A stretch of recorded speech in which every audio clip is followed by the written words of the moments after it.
Welcome, everyone. Welcome Hello. today. Welcome to today's Talks on Tuesdays. I'm Chelsea Richens, and I'm here with Barbara and Mary, Julie, and joining us today we have Christine and Renee and Louis Therese. And today we're going to talk about our spiritual connection with animals. Animals in general, out in nature, and also our pets. And we thought we would just have some fun with that today. I'll start off a little bit about my spiritual connection with animals, and maybe we can all share a little bit. Love to hear your personal story and how many little paws are in your household.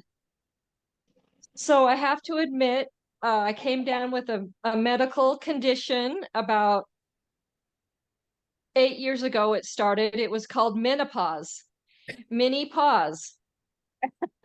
And I've been suffering with mini paws ever since.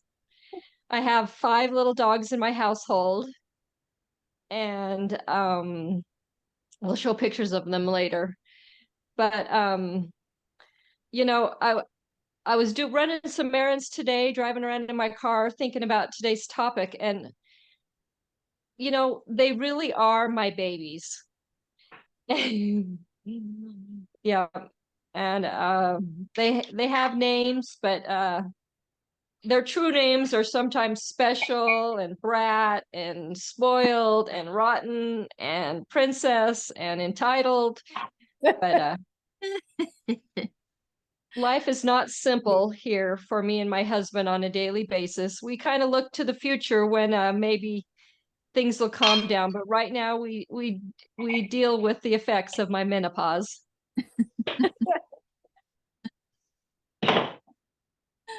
Well, do you have more to say? Are you? No, go ahead, Julie.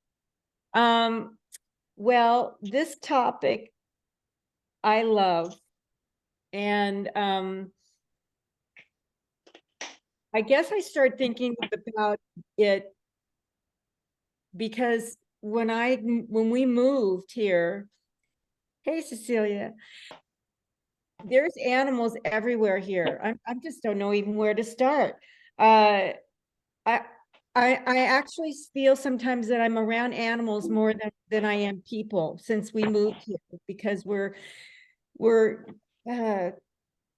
outside of the city, and there's all sorts of animals that I never experienced before in real life. I mean, on nextdoor.com, they're always talking about these, posting their ring videos of the mountain lions walking through their yards, but right now in this immediate household, we have 4 animals. We have 2 cats and 2 dogs, one of which is a puppy. I'm most connected with my cats. I can just stare into Willie's eyes, and he's my big boy kitty, and I can, we're communicating somehow. I may not be able to say how it is we're communicating. When we went to the Humane Society after we moved here to get a dog, Jessie, they brought her out, and she just ran straight to me. And my legs were apart. She just leaned into my leg, and it was like instant connection. And you wonder, why is that? How does that happen? That connection is so strong. I don't feel a connection with all animals, but when I take Jessie for a walk, we have ravens everywhere, and I talk to them all the time. Hey, hi, what are you saying? Because they gurgle, they do this. I can't do it. It's really interesting though to hear. And I know that they're communicating. I know they're communicating with each other. But what about when you see, I'm sorry, I got a lot to say here. What about when you see I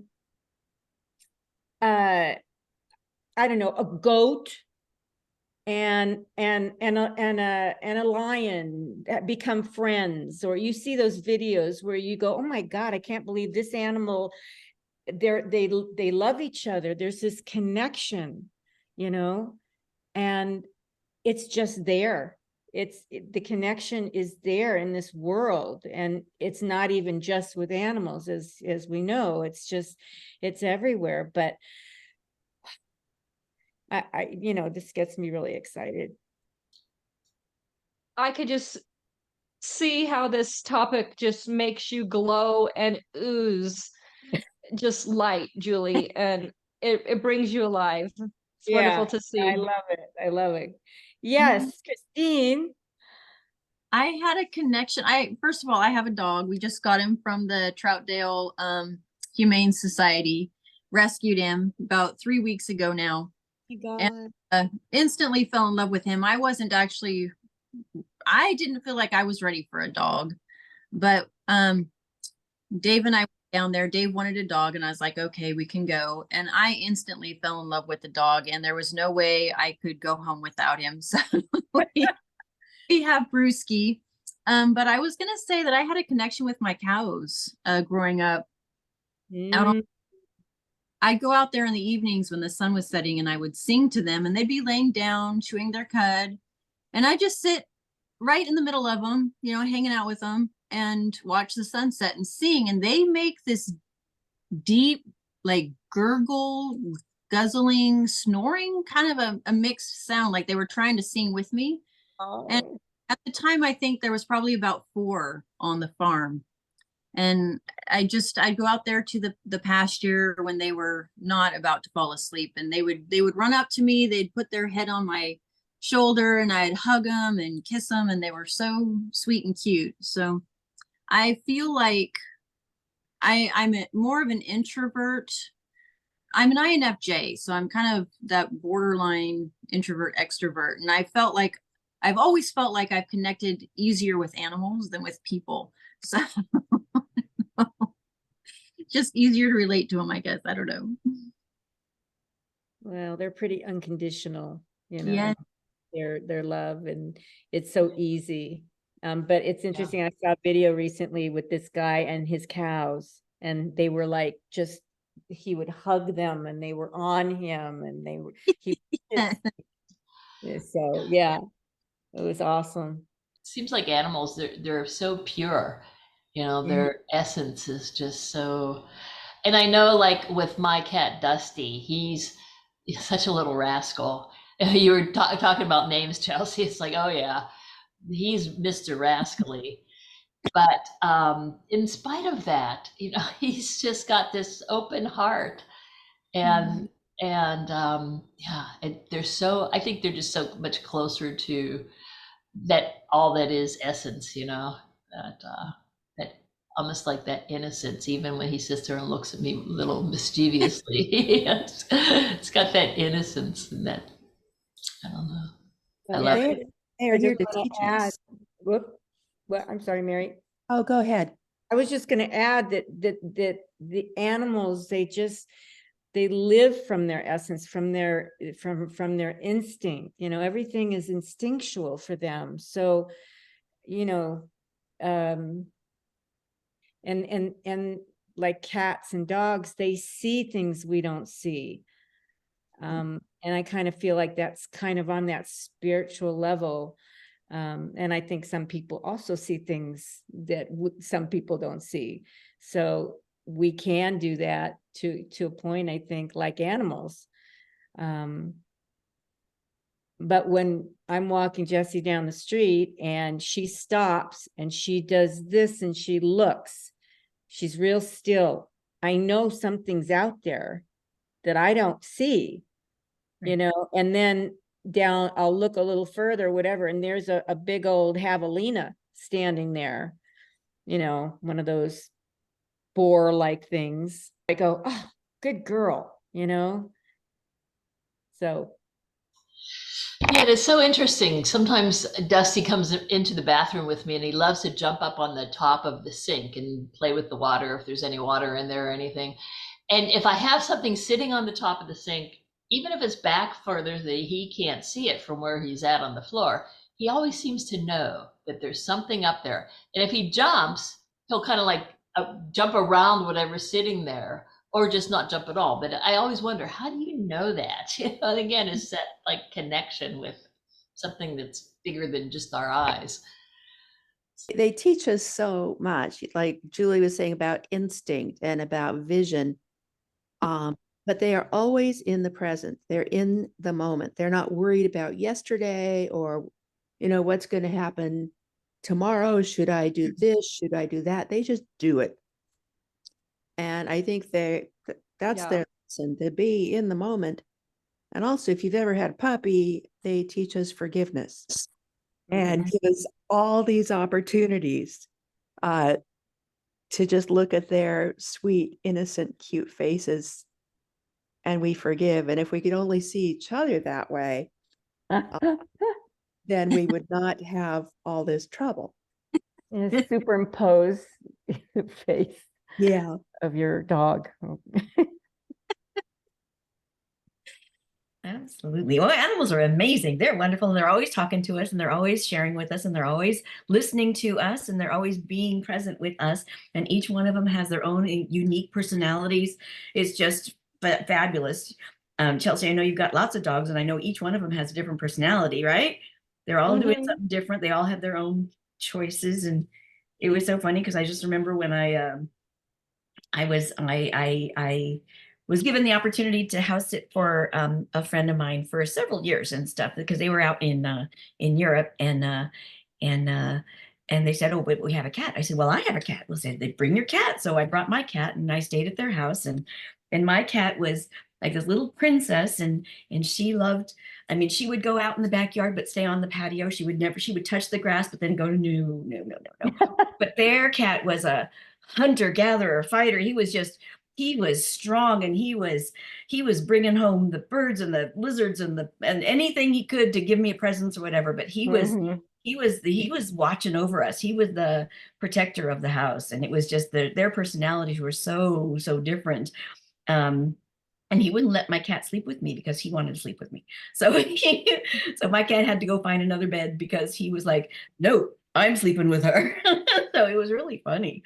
But they're very, very dominant personalities and so loving, and they have so much to share and teach and stuff. But my kitty, my little girl, she whenever I was sick or if I had a sore throat or whatever, she would lay on that part of my body that was not well, and so she was my healer. So she would come to me whenever I needed her in that regard, and it was just so beautiful. But she was a little healer, and he was a little, protector. It was so beautiful. When it comes to pets, I think our time with each individual pet is shortened, compared to a lot of the relationships we have, in this earthly plane. Our relationships to our pets, we know they're limited. And I think that really gets us to, live for the moment, enjoy our time with them. Things don't last forever. And I think it really boils it down to just enjoying the time and savoring it, especially with each pet having a different personality. My And Willie, go Yeah. ahead, sorry. He Go ahead, tells Julie. me all the time when he wants attention. I know, you get to know your pets. I know he's eaten already, so he doesn't want food. He comes in and he sits there. He looks at me or he meows, and then I'll go walking towards the back and he goes running, jumps up on the bed and waits for me because he wants attention. He lets me know.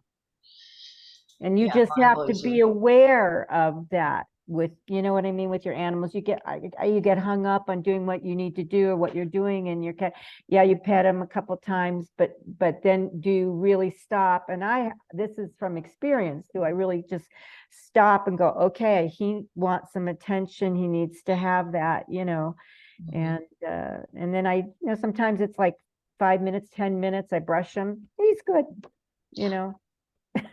Yeah, Grayson's like that too. He demands to be brushed every morning now. He's so spoiled. And yeah, he's actually got us trained. My husband and I laugh about how, okay, come on, Grayson, and we just pick up the brush and he'll just run right over. But yeah, He- Sure, Boo Boo has you trained, Mary. Oh, you think? Mhm. Boo Boo learned that when we go for a walk and we come back in, that he gets a treat. But now he scratches on the door all the time, pretending like he has to go pee. When Right, he come back in, he could have a treat. So I never know if he scratches on the door, right. it's urgent, or if he's just playing me. Yes, he does that too. Oh, man. You're smart, you know? Yeah. Well, I was just thinking that, these relationships we have with animals are reflected in all of the stories and legends from around the world that people have ascribed meanings to Yeah. animals and the animals we see. I was remembering that little poem about crows, like one for sorrow, two for joy. From when it used to see the numbers of crows around you, they had interpretations. Huh. And it seems to be in so many cultures. Think that would go for ravens too? Oh, I'm absolutely. sure. Oh, yeah, Every- totally right. There's so many books on animals, and you could look at their meaning, Yeah. and you could look at Right. what Yeah. they represent, and it's so beautiful. But I was just going to take off on that, Mary, and I was just going to share that animals are also listening to us and absorbing whatever emotions that we've got going on, because their behaviors change, as do children change, when your behaviors change in the house, and why they're acting out. Mm. And I just wanted to share that we have a puppy. It's my roommate's dog, actually. And so and she's always been wonderful, and she's an apartment dog and stuff, and so we have to go take her out, and she's always been really good. And then one morning there was poop in the house. It's like, what happened? She's always been so good. And then I was like, this is so very strange. She's never done this before. And so I was thinking about it, and it just came to me. I was like I said to my roommate, I said, is there something going on? Because sometimes our animals pick up our emotions, and when we're stressed and when we're having challenges, they sometimes will demonstrate that in the house. And as soon as I said that, she just started crying, and she's like, oh, I've got this and that, and she's had some stress at work, and she had this person that she was having a challenge with. And it's like, as soon as she did that and she had her talk with this person, the puppy never did that again. It was like amazing. But it was like the puppy picked up on her upset with work, and that's why she did what she did in the house. It's like, it was so amazing how she was telling us, I know you're hurting, and I get that, and here you go. So They use the language they have at their disposal. yes. Right. Dog is saying, I know life is poopy. Yeah, I know you're feeling poopy. Exactly. So, And it's nice. It's nice that you were able to be so in touch with that. And again, that's part of just being present and understanding what they're sharing and realizing. Yeah, that's what I was saying about being more aware of that, and maybe stop and go, wait, what is he or she telling me? You right. know? Exactly. Yeah. There's something going on, and it wasn't with the dog at all. It was with the dog's mom. Mm. Right. So, They are certainly gifts. They're Yes. Oh, yeah. challenges, but they are gifts as well.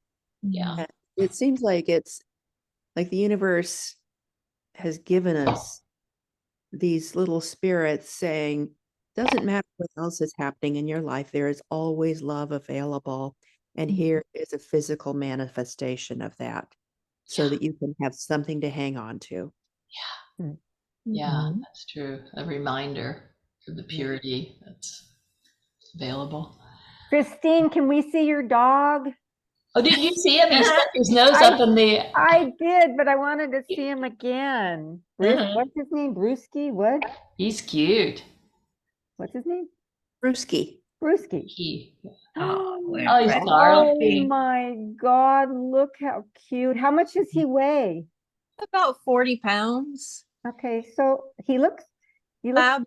Basset Hound. Oh, he's Nice. beautiful. Oh. Oh, so how tall is he? I want to see his legs. He's got the body of a Basset Hound, so he's not very tall at all. He's pretty short. And then, of course, you could see by his head, it's the lab head, which looks Yeah.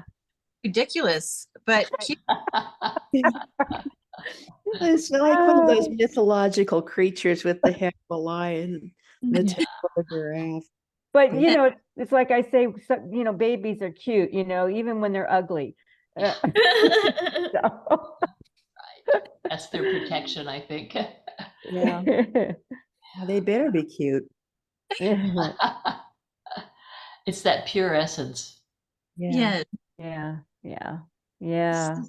So Christine, I'm interested. So you told the story about how you really weren't 100% on board, but how are you feeling about the pup 3 weeks later? Have you fallen in love? Yes. The dog follows me everywhere. We take walks together every day. Sounds like. I get enough of the dog. I love to play with him and cuddle with him. And I'm sure he's Oh, sick of me because I'm just always like right there.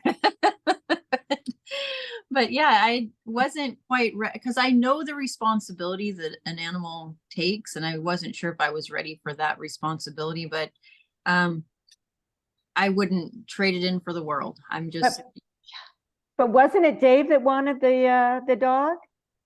right. So what kind of a connection do they have? I mean, is he crazy about him too? It's we've noticed that the dog follows me around more, but he definitely he's both of our dog. Yeah, you can definitely see that. Mm. Yeah. That's good. The animals choose. They know who their Yeah. connection is with. Yeah, And so yeah. you have to let it go because I know that I remember when I was little and my older sister got a kitten from a friend for her birthday. And there was 5 of us in the house, and that kitten was my kitten. It stayed with me, it slept with me, it was with me by my side all the time, even though it was my sister's cat. I was like, no, the cat chose me. Right. They do. They Mhm. choose you. Definitely. Yeah. Mhm. I know. Mhm. When my daughter's here, it's a different story altogether. He Jalen everywhere and he forgets I even exist when my daughter's here. How old is he? He's a year and a couple months. Oh, so he's young. Yeah. He's a baby. Yeah, Yeah.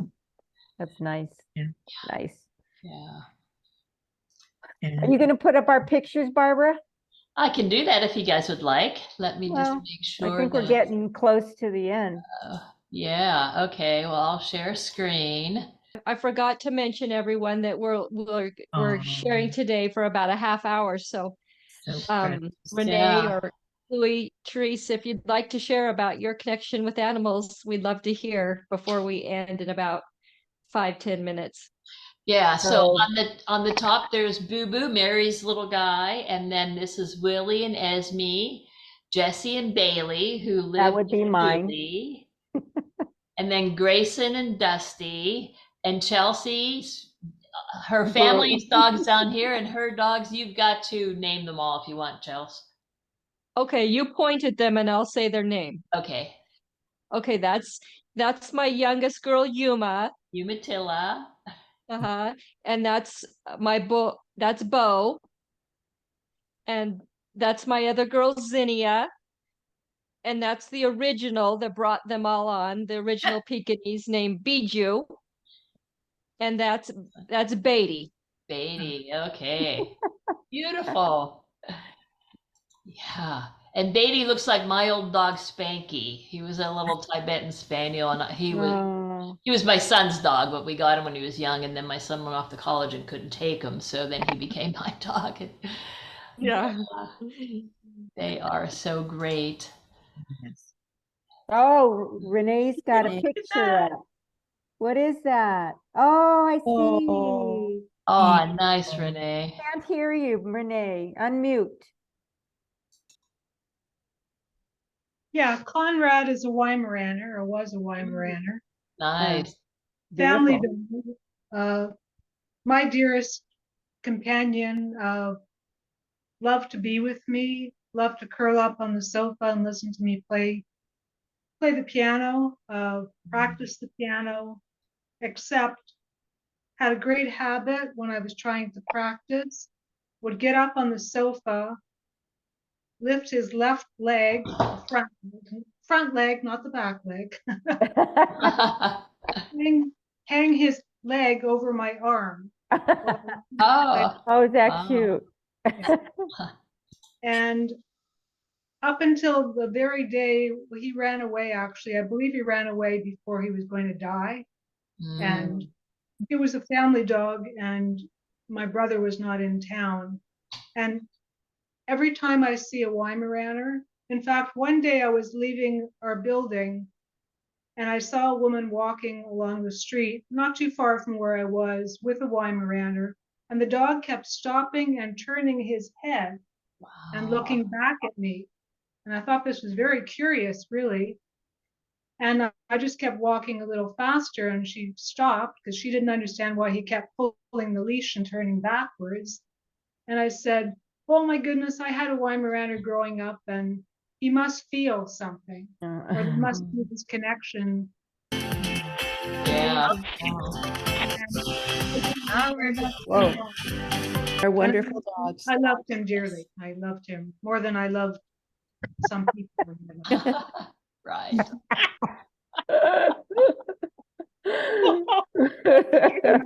My cat was an absolute horror. Was it what?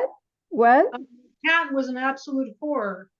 Horror. Horror. was- Oh, horror. Yes. Ah, that's a beautiful picture of your horse, Cecilia.